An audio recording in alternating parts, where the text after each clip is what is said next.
My name is Francoise. I would like to tell you a few things about lockdown.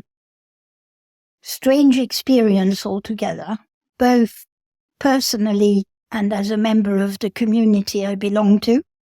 It had lots and lots of different layers. I learned all sorts of things about myself. I probably was given the opportunity to deal with some sides of my character that are not particularly pleasant, like patience, when you know you're not really going to be able to go and mix with people, so you don't do it and you have to learn not to do it. I spend a lot of time outside and did then. I was very fortunate because I was allowed by my GP to walk as much as possible, even though I was supposedly confined to barracks as not partially, but particularly vulnerable under one of those rules. But my GP said, no, it's fine. If you don't walk, you'll go completely nuts. So you go and walk. So I did. I also, that first summer, the weather was extraordinary, and I happened to be fortunate enough to have a garden, small garden, but a garden, and a beautiful cherry tree next door, and fruit trees, miniature ones or dwarf ones in my garden, and quite sculptural plants. So I painted a lot, and I painted in oils, which is something I can do outside, not inside. And it was, again, that was a voyage of discovery, even though I wasn't going anywhere physically. That was good. It also taught me more about the value of other people, their uniqueness. Nobody is replaceable. I know we're all replaceable when it comes to a job or a function or whatever else. But in reality, we are all so very different to some degree that we're not replaceable. We bring something that no one else can bring to the whole, and that impacted me very much. And I think it's something I've kept from the lockdown into now, and hopefully I will continue to do so. I also read quite a lot, which I'm sure many people did. I don't have television anyway. I didn't then, I still don't now. And I discovered also that when push comes to shove, we have an awful lot more resources than we think we do. So it was great in some ways, very limiting in other ways, physically at times, because my family lives in France. My dad is a very elderly gentleman with all his marbles, and not being able to see how he was and knowing they had lockdown too. My son lives in Italy. They had very severe lockdown, and worrying about them. That was quite hard, but obviously I'm not the only one in that situation. Yeah, on the whole, I sometimes think, would I have grown in the same way had we not had lockdown? Probably not, because I would have been more able to use external, if you like, stimuli rather than delve into what I could do to do a little better than survive. So even though it wasn't always particularly liberating, I've learned an awful lot from it, and hopefully some of that is standing me in good stead, as they say. So no, not altogether a negative experience. In the community, I continued to be quite active, but instead of being active physically, it ended up being more remotely. So I did a number of things, challenges with sketching and various other things using Zoom or using a platform like Facebook with urban sketches or others, but we all went our separate ways, and then we just put the images on the page, it's a different way of communicating, but you can still communicate. The virtual reality is not something that I'm too fond of, but when there isn't any possibility of meeting people in real life, as it were, then you have to make do. And I did other things. I joined various courses, which were very good for me. And not to try and communicate more with people, but to make something positive out of what could have been a bit of a desert, intellectually and otherwise. I still took part in what I could, but remotely, online, because things changed. For example, the church I'm a member of, we started having meetings online instead of in person because that's all we could do. That was fine. They were incredibly creative, and the leaders of it found ways in which to involve people creatively. So you could write things in, you could send things in, you could put pictures, you could do all sorts of things. And that was very valuable, not just for me, but it also meant you kept in touch with people who mattered to you, who are not necessarily family or friends. They're part of the community. The folkestone winter shelter, which I've been associated with for many, many, many, many years, that was more difficult because obviously it ran in a completely different way. And because I was on the extremely vulnerable register, I wasn't allowed to do that.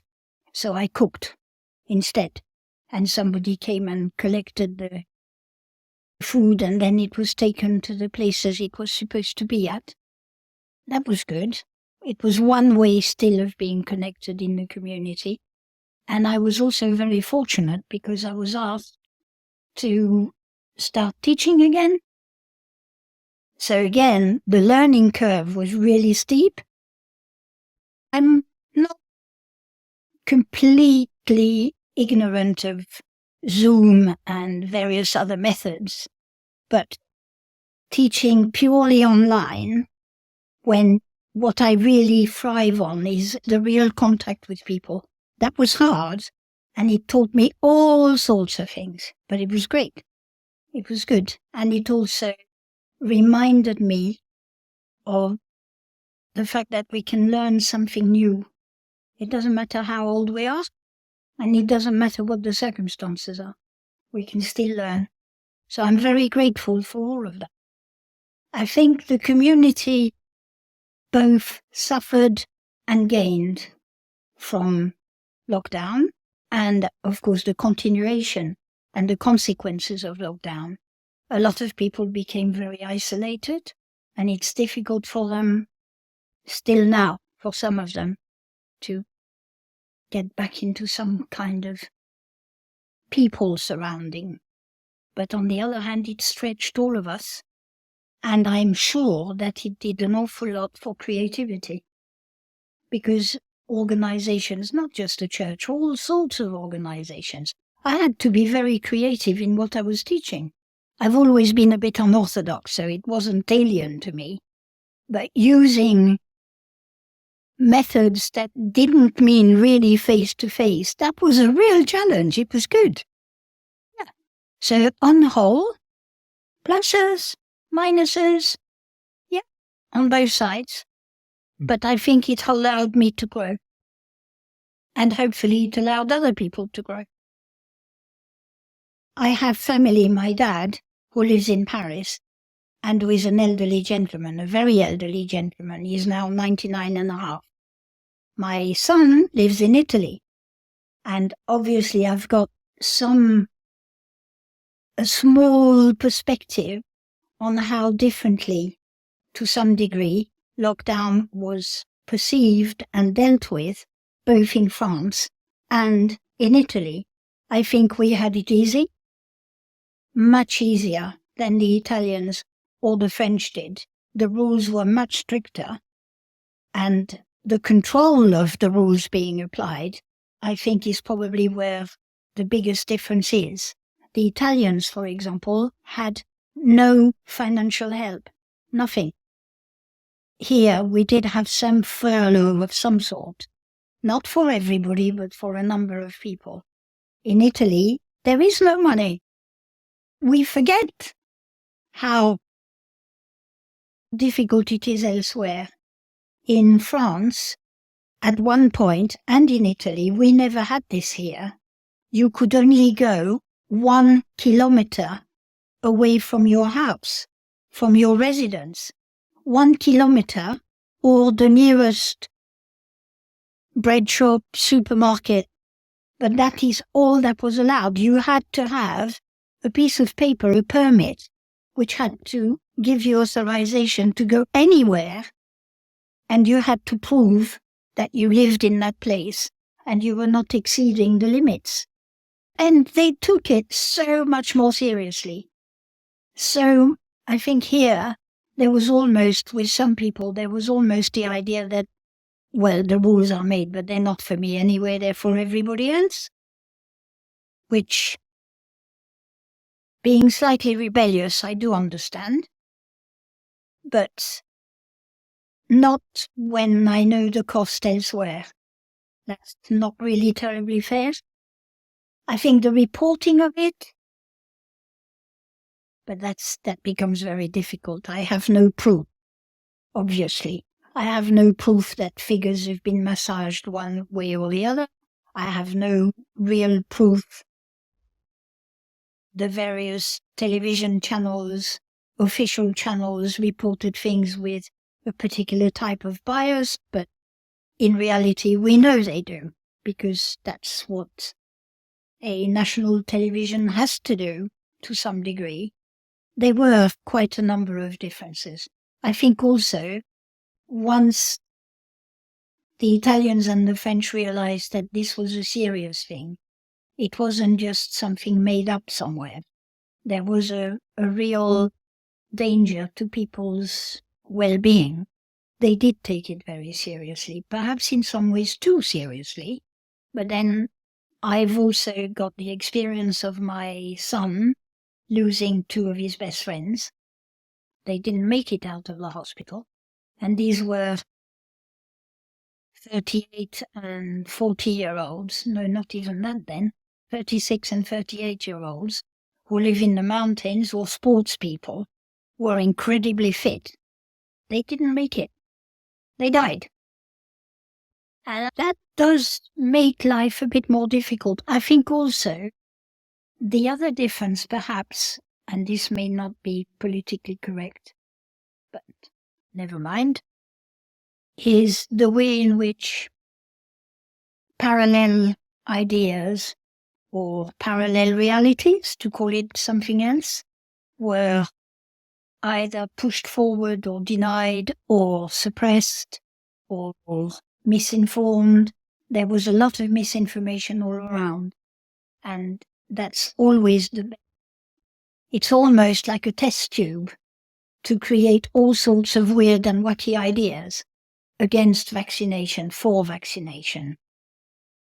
And people taking extreme sides, when most of the time, unfortunately, the answer is in some kind of more moderate solution. It's been interesting.